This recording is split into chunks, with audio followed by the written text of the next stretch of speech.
ଲୋକମାନଙ୍କର ସମସ୍ୟାକୁ ଶୁଣିବା ଆଉ ତାର ସମାଧାନ କରିବା ଏ ହେଉଛି ରାଜ୍ୟ ସରକାରଙ୍କର ପ୍ରାଥମିକତା।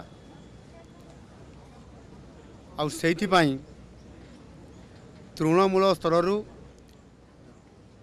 ଜିଲ୍ଲା ରାଜ୍ୟ ପର୍ଯ୍ୟନ୍ତ ଏ ଯେଉଁ ଆମର ଜନଶୁଣାଣିର ଯେଉଁ ବ୍ୟବସ୍ଥା ଅଛି, ଅଭିଯୋଗ ଶୁଣାଣିର ଯେଉଁ ବ୍ୟବସ୍ଥା ଅଛି, ତାକୁ କିଭଳି ଭାବରେ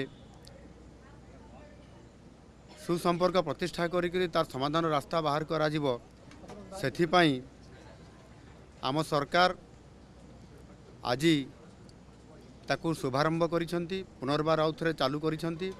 ବିଶେଷ କରିକି ଆପଣଙ୍କର ମୁଁ ଗୋଟେ କଥା କହିବା ପାଇଁ ଚାହୁଁଛି, ବିଗତ କିଛି ବର୍ଷ ଧରିକି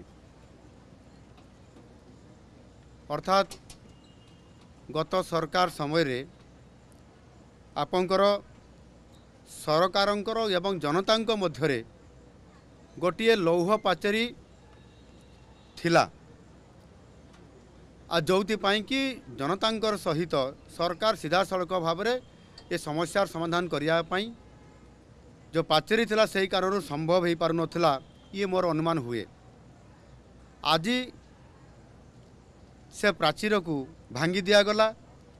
ସରକାରଙ୍କ ସହିତ ସିଧାସଳଖ ଭାବରେ ଜନତାଙ୍କର ସହିତ ସମ୍ପର୍କ ପ୍ରତିଷ୍ଠା କରିବା, ତାଙ୍କର ସମସ୍ୟାକୁ ଶୁଣିବା ଆଉ ସମାଧାନର ରାସ୍ତା ବାହାର କରିବା, ଏ ସମ୍ପୂର୍ଣ୍ଣ ଭାବରେ ଆଜି ଯେଉଁ ମୁଖ୍ୟମନ୍ତ୍ରୀଙ୍କର ଅଭିଯୋଗ ପ୍ରକୋଷ୍ଠ, ଏହାକୁ ପୁନର୍ବାର ଆଉ ଥରେ ଚାଲୁ କରାଗଲା।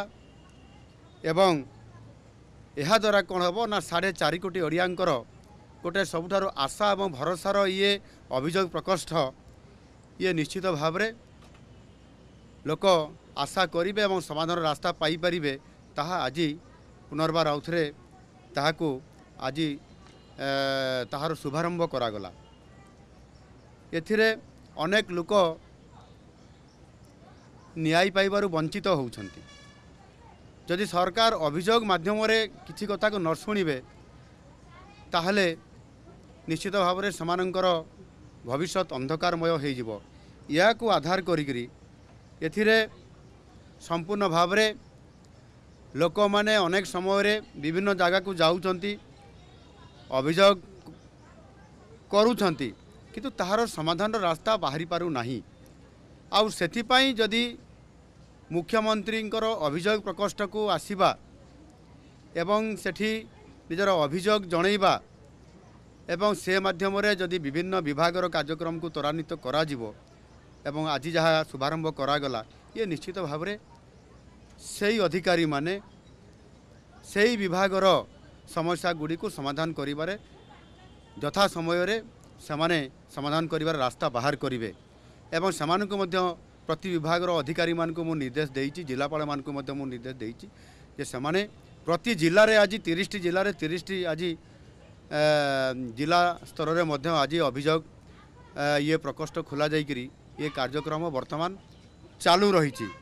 ଏଣୁକରି ସମ୍ପୂର୍ଣ୍ଣ ଭାବରେ ଏଠି ମୁଁ ମୁଖ୍ୟମନ୍ତ୍ରୀ ହିସାବରେ ତଥା ଆମ ମନ୍ତ୍ରିମଣ୍ଡଳର ସମସ୍ତ ସଦସ୍ୟ ଆଜି ଏଠି ମୋ ପାଖରେ 2 ଜଣ ମନ୍ତ୍ରୀ ମହାଶୟ ଅଛନ୍ତି ଏବଂ ଉପମୁଖ୍ୟମନ୍ତ୍ରୀ କେବି ସିଂହଦେଓ ମଧ୍ୟ ଆସିଥିଲେ, ଆଉ 2 ଜଣ ମଧ୍ୟ ମନ୍ତ୍ରୀ ଆସିଥିଲେ।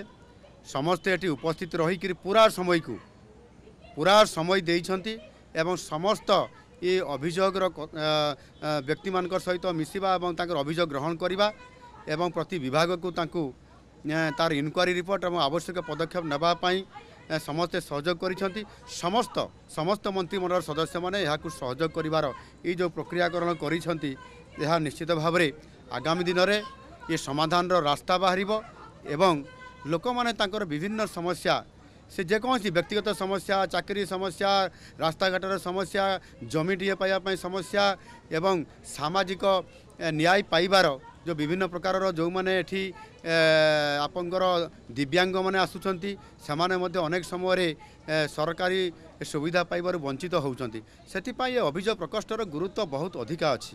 ତାକୁ ଯଦି ଆମେ କାର୍ଯ୍ୟକ୍ରମ ସିଧାସଳଖ ଭାବରେ ମାନ୍ୟବର ମୁଖ୍ୟମନ୍ତ୍ରୀ ଏବଂ ସମସ୍ତ ମନ୍ତ୍ରୀମାନଙ୍କର ସହିତ କରେଇବେ, ତାହେଲେ ଆଗାମୀ ଦିନରେ ପ୍ରଭୁତ୍ୱ ସମସ୍ୟାର ସମାଧାନ ହେବା ସହିତ ନିଶ୍ଚିତ ଭାବରେ ଗୋଟିଏ ଓଡ଼ିଶାର ସୁସ୍ଥ ବାତାବରଣ ତିଆରି ହେବା ସହିତ ଲୋକମାନଙ୍କୁ ନ୍ୟାୟ ମିଳିପାରିବ।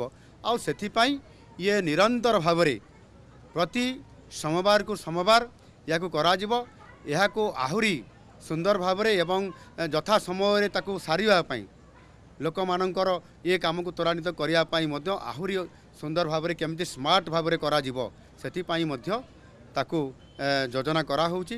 ମୁଁ ଆଶା କରିବି मोर सारा ओडिशार 4 कोटी लोकंकर पाखरे मोर अपील अच्छी एवं मु निवेदन करुच्ची से निश्चित भाव में आमे जो गाइडलाइन दौचु जो नीति नियम दौचु से अनुसार से आसतु जिले में भेटंतु जिले में भेटिले जिले में लोकंकर गुहारी जदि से निजे निजे एरिया करेंगे ताले भुवनेश्वर लेवल रे बा राज्य लेवल रे ताहा आपे आपे कम हो लोकंकर गुहारी शुणाटा जिला लेवल रे बेसी आवश्यकता अच्छी ताकू कराऊँच आगामी दिन में निश्चित करा एवं आज मो प्रशासन समस्त अधिकारी विशेष करके मो मंत्रिमंडल सदस्य मैंने उपस्थित रहीकि मत सहयोग करने कारण आज प्राय वर्तमान सुधा 99% आमर लोक मानकर विभिन्न अभियोग पत्र आसी ताहार उपरे विभाग को दि जाए निश्चित भाव खूब शीघ्र तार समाधान हो। धन्यवाद।